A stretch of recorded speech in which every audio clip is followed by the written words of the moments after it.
साहेब, वकील साहेब वाट बघतायत. त्यांना बसायला सांग. हो.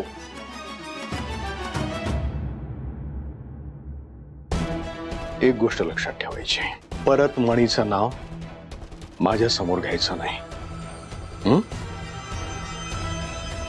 कळलं?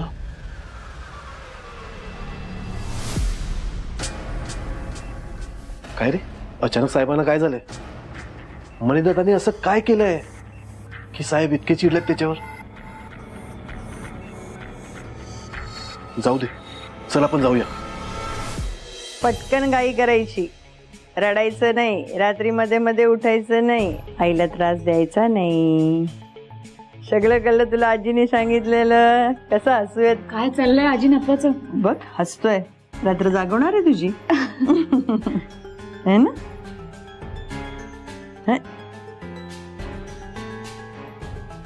मणी, काय एवढ्या फोन मध्ये गुंतलायस? काय बघतोयस एवढं? आई, मी घर बघतोय आपल्यासाठी. घर बघताय? आता इथून बाहेर पडल्यानंतर कुठेतरी राहावं लागेल ना आपल्याला. त्यासाठी आपल्यासाठी एक छानसं घर बघतोय. बघू मॅडम, बघा छान आहे ना घर. मणी, हे घर आपण कसं घेऊ शकतो? आपल्याकडे पैसे कुठे आहेत इतके? मी त्याचा विचार केलाय. म्हणजे मी ऑलरेडी एका ठिकाणी जॉबसाठी बोललोय, ते सुद्धा तयार आहेत.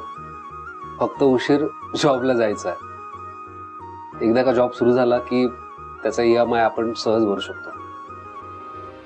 मणी सर, खरं तर मला खूपच टेन्शन आलं होतं. सरपोतदार साहेब यावेळेस सुद्धा संबंध प्रोसेसला डिले नाही ना करणार? नाही म्हणजे तुम्हाला माहिती आहे ना, वॉर्डन मॅडमला हक्क देताना त्यांनी काय केलं होतं? आज प्रोसेस सुरू करतो, चालू आहे, सुरू करतो, असं करता करता प्रोसेस सुरू पण केली होती की नाही आपल्याला माहिती नाही. बरोबर बरोबर.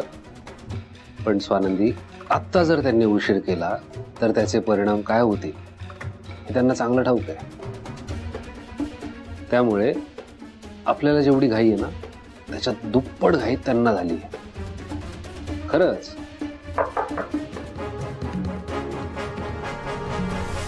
मणी सर, साहेबांनी सगळ्यांना बंगल्यावर बोलवलंय.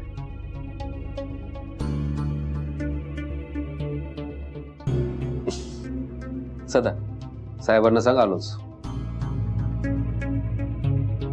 मला फोन बघू.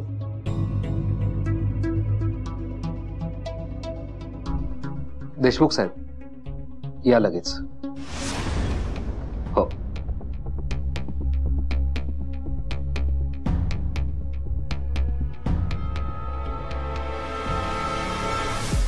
वकील साहेब, सगळे पेपर आणलेत ना तुम्ही? हो साहेब. नाही, नीट बघून घ्या. नंतर असं म्हणू नका की हे राहिलंय आणि ते राहिलंय म्हणून. सगळे पेपर आणलेत सर, पण अचानक काय झालं मी तुम्हाला नंतर सांगतो काय ते.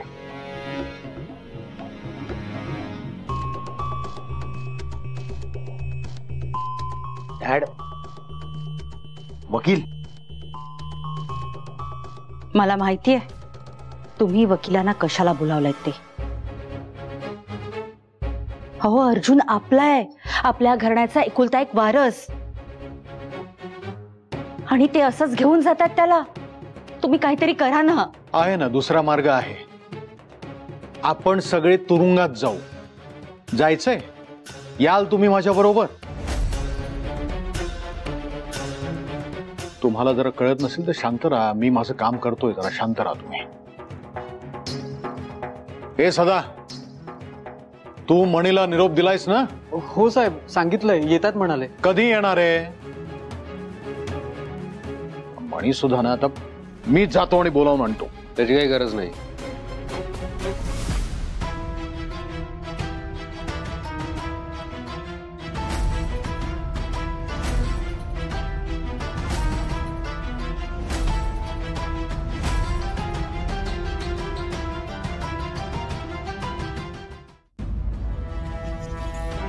वकील साहेब, तुम्ही प्रोसिजरला सुरुवात करा. हो साहेब. एक मिनिट वकील साहेब, तुम्ही थांबा जरा. का? मी आमचे वकील बोलवलेत.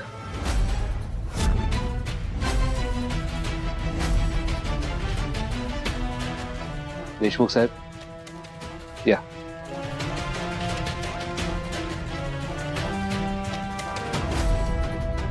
म्हणी आपले हे वकील आहेत ना, मग दुसऱ्या वकिलाची काय गरज आहे? बर्थ सर्टिफिकेटची पुढची प्रोसेस देशमुख साहेब करतील.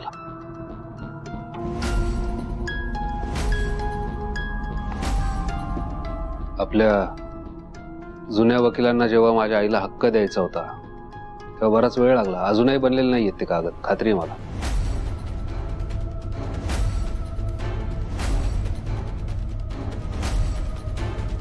म्हणून इथून पुढची प्रोसेस देशमुख साहेब करतील. ठीक आहे. देशमुख साहेब चला. चल.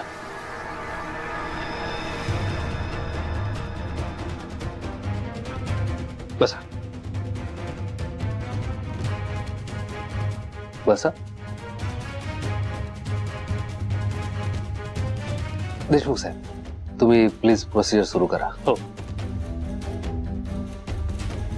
मला अर्जुनचं आत्ताचं बर्थ सर्टिफिकेट मिळेल का? मिळेल ना.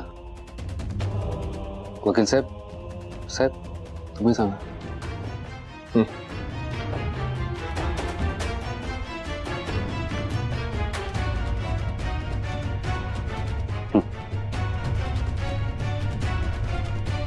इथे सुजित कोण आहे? मी. या बर्थ सर्टिफिकेट मध्ये फेरबदल करण्याची परवानगी आहे ना? म्हणजे ऑब्जेक्शन नाही आहे ना?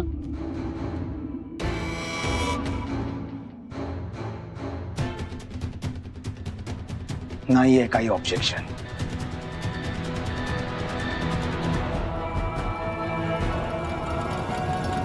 साहेब हे मात्र टू मच झालं. मला इथे अपमान करायला बोलवलं का? आजवर मी तुमच्या पदाचा मान ठेवून तुम्ही जे म्हणाल ते काम केलं आणि आज मला इथे बोलावून समोरच्या वकिलाकडून हे काम करून घेत आहे. हा अपमान मी विसरणार नाही सर.